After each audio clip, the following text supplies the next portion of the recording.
Morning students of class 5। हम लोग science में पहला वीडियो में पढ़ चुके हैं कि स्टेट ऑफ मैटर के ये चैप्टर है, चैप्टर 4 स्टेट्स ऑफ मैटर। और पहले वीडियो में हम लोग एटम, मॉलिक्यूल्स, एलिमेंट और कंपाउंड के बारे में पढ़ चुके हैं।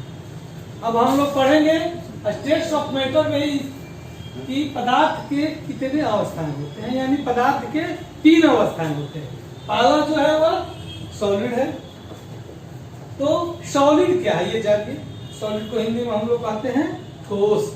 तो सॉलिड क्या है कि मॉलिक्यूल, जैसा कि मॉलिक्यूल्स के बारे में हम लोग पढ़ चुके हैं, इसको हिंदी में अणु कहते हैं। तो molecules are closely packed in solid, यानी सॉलिड में जो उसके अणु जो होते हैं वह बहुत पास होते हैं, नजदीक से वह सटे होते हैं। और it attacks each other with great force, और इसके अणु जो होते हैं वह बहुत बड़े शक्ति के साथ एक दूसरे से आकर्षित रहते हैं।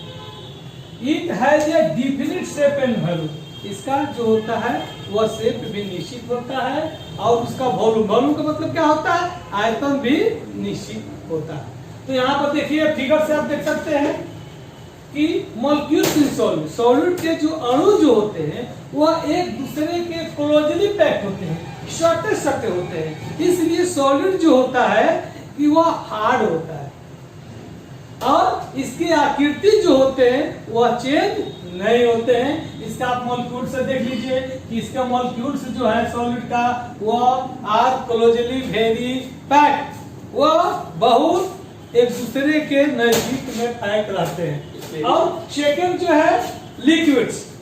अब हम लोग लिक्विड्स के बारे में पढ़े तो लिक्विड्स क्या है, लिक्विड क्या है, यह वाटर का एक फॉर्म है। Liquid form is called water. तो लिक्विड में क्या होता है, इसका मॉलिक्यूल्स क्या होता है, molecules are loosely packed. Loosely का मतलब क्या होता है, ढीला रूप से। वह ढीले रूप से क्या होते हैं कि वह पैक होते हैं।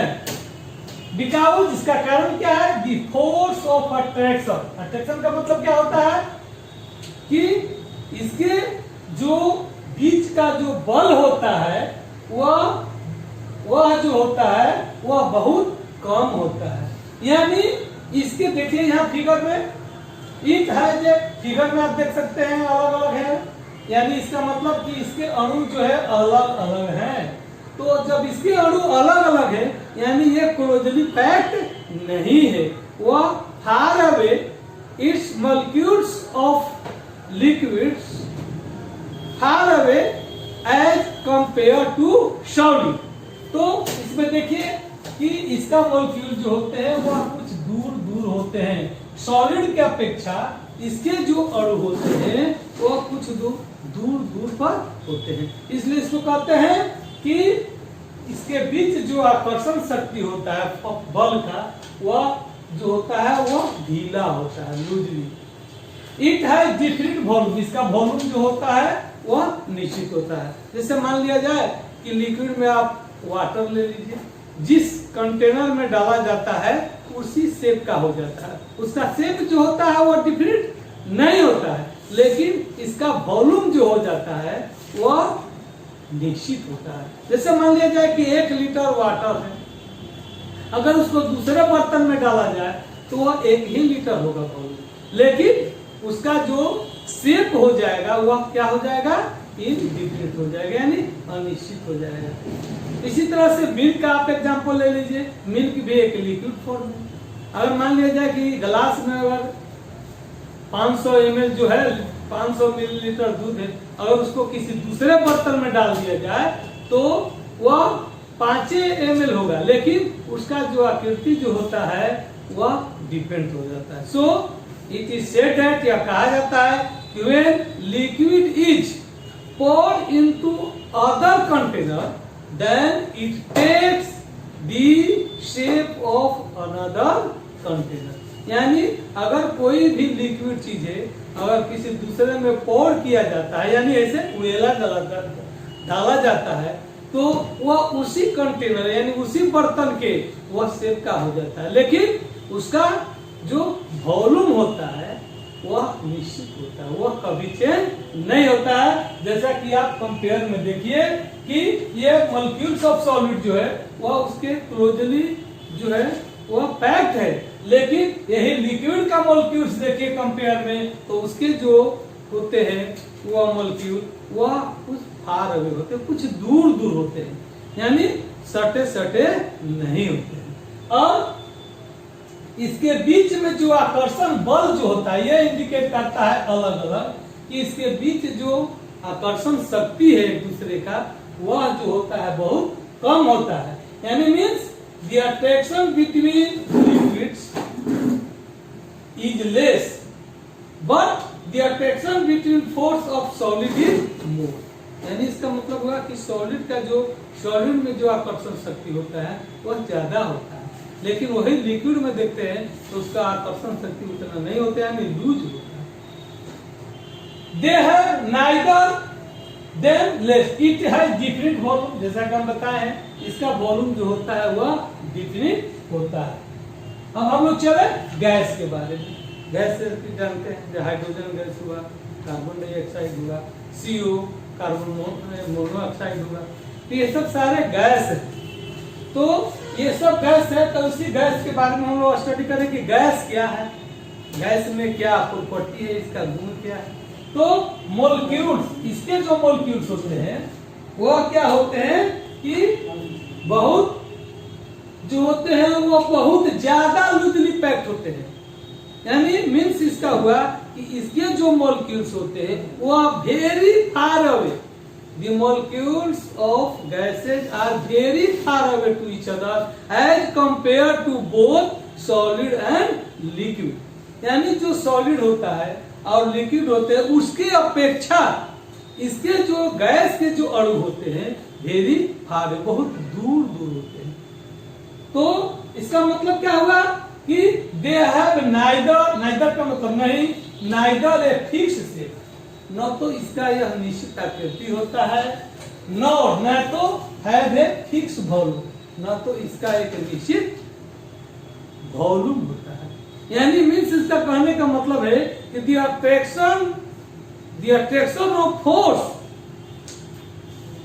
Of molecules in gases are very very far away, यानी उसके अणु, जैसा कि आप यहाँ फिगर से देख लीजिए कि इसके मॉलिक्यूल गैस के होते हैं, देखिए इसमें थोड़ा नजदीक नजदीक है, इसमें बहुत सटे है, इसका थोड़ा फार है मॉलिक्यूल से, लेकिन अगर गैस में देखें तो ये गैस के जो अणु होते हैं वह इसके अपेक्षा लिक्विड का अपेक्षा बहुत दूर दूर तक दिखाया गया है, यानी इसमें अट्रैक्शन फोर्स जो होता है मॉलिक्यूल्स का यह बहुत ज्यादा होता है, यानी अलग अलग बहुत दूर दूर तक फार अवे इसके मॉलिक्यूल्स होते हैं। इसलिए कहा जाता है कि गैस जो है वह फॉलो इन ऑल डायरेक्शन, इसके जो मॉलिक्यूल्स जो इतना ना दूर होते हैं कि यह सभी दिशाओं में फॉलो करते हैं, बढ़ते हैं। इसलिए इसका न तो निश्चित शेप होता है, आकृति होता है, और न यह इसके निश्चित वॉल्यूम होते हैं। नेक्स्ट हम लोग पॉइंट पर जाएं, चेंज ऑफ स्टेट, यानी अवस्था का परिवर्तन। If any substance is change from one shape to another that is called change, उसको हम लोग कहेंगे कि वह चेंज है, परिवर्तन है। जैसे मान लिया जाए कि मिल्क है, अगर मिल्क को हम लोग दही बना देते हैं, पनीर बनाते हैं, चीज बनाते हैं, तो कहेंगे उसमें कुछ चेंज हुआ। लेकिन कुछ ऐसे भी चेंज होते हैं तो वह परमानेंट चेंज होते हैं, और कुछ ऐसे भी चेंज होते हैं वह टेम्पोररी चेंज होते हैं। तो जो टेम्पोररी चेंज होता है उसी को हम लोग कहेंगे फिजिकल चेंज। तो चेंज दो प्रकार के होते हैं, पहला होता है फिजिकल चेंज, जिसको हम लोग हिंदी में कहते हैं भौतिक परिवर्तन। सेकंड जो है वो केमिकल चेंज है, इसको हम लोग क्या बोलेंगे, इसको हम लोग कहेंगे रासायनिक चेंज। तो जो फिजिकल चेंज होता है उसमें क्या होता है कि वस्तु में परिवर्तन होता है, लेकिन कुछ ही समय के लिए उसमें चेंज होते हैं, पुनः बैक होकर वह अपने ओरिजिनल फॉर्म में आ जाते हैं, यानी अपने मौलिक रूप में आ जाते हैं, पहले की स्थिति में आ जाते हैं, तो उसको हम लोग कहेंगे फिजिकल चेंज। जैसा कि ये डिफिनेशन से देखिए कि it is a temporary change. Temporary का मतलब क्या होता है? अस्थायी परिवर्तन है। In which no new substance is form, जिसमें कोई नया पदार्थ बनता नहीं।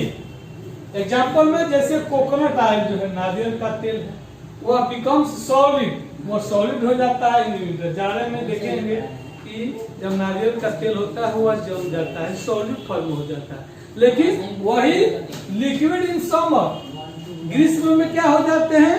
वह तरल पदार्थ में हो जाते हैं। Water changes to ice on cooling. जैसे मान लिया जाए कि वाटर जो है वो बर्फ में बन जाते हैं। बर्फ में कब बन जाते हैं? तो ऑन कूलिंग, ठंडा होने पर वह बर्फ में बन जाते हैं। और वह जब उसको वही हीट करते हैं, थोड़ा हीट में आया, टेम्परेचर के कांटेक्ट में आया, तो वह लिक्विड के रूप में बन जाते हैं। तो इसको हम लोग कहेंगे कि यह जो है यह एक फिजिकल चेंज हुआ, यानी इसमें no new substance is form but their shape is change. उसका केवल शेप जो है वो चेंज हुआ, उससे कोई नया सब्सटेंस बना नहीं, क्योंकि जो नया सब्सटेंस बना वह पुनः अपने ओरिजिनल में चेंज होकर आ गया।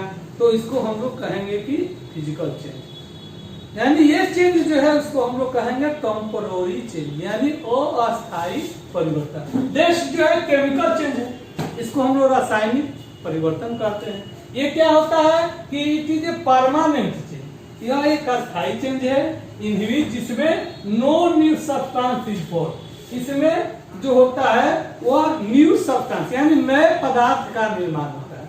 तो अब देखिए इसमें क्या अंतर है। इसमें जो बनेगा वह नया पदार्थ बनेगा, और फिर नया पदार्थ जो बनेगा तो वह पूर्व के मैटर यानी पूर्व के पदार्थ में वह चेंज नहीं होगा, कन्वर्ट नहीं होगा। यानी ये इसको हम लोग कहेंगे परमानेंट चेंज, अस्थायी परिवर्तन। तो ये क्या है कि in which new substance is form, नए पदार्थ का जो होता है वस्तु का निर्माण होता है। जैसे एग्जांपल देखिए, ए पेपर बर्न्स, कागज जो है जलता है, एंड टर्न्स इनटू एसिड, और वह राख में परिवर्तन हो जाता है। एसिड माने राख होता है। अब बोलिए आप लोग समझिए इस बात को कि अगर मान लिया जाए कि पेपर है वह राख बन जाए, अब राख से तो पुनः पेपर बन नहीं सकता है, वह कम बैक नहीं होगा। तो कम बैक नहीं होगा तो इसका मतलब कि ये टेम्पोररी चेंज नहीं है, बल्कि ये परमानेंट चेंज है, यानी नया पदार्थ इससे निर्माण होता है।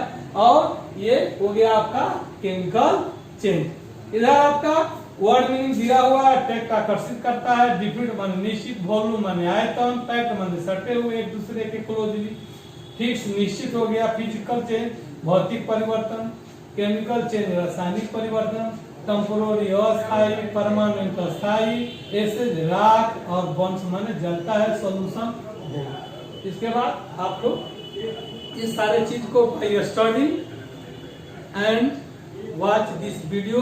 After that send your comments about this. If you have any problem you have to say with message. So इसके बाद इस वीडियो में हम लोग इतना पढ़ेंगे, और नेक्स्ट वीडियो में इसका हम चैप्टर आगे बताएंगे। After that thank you.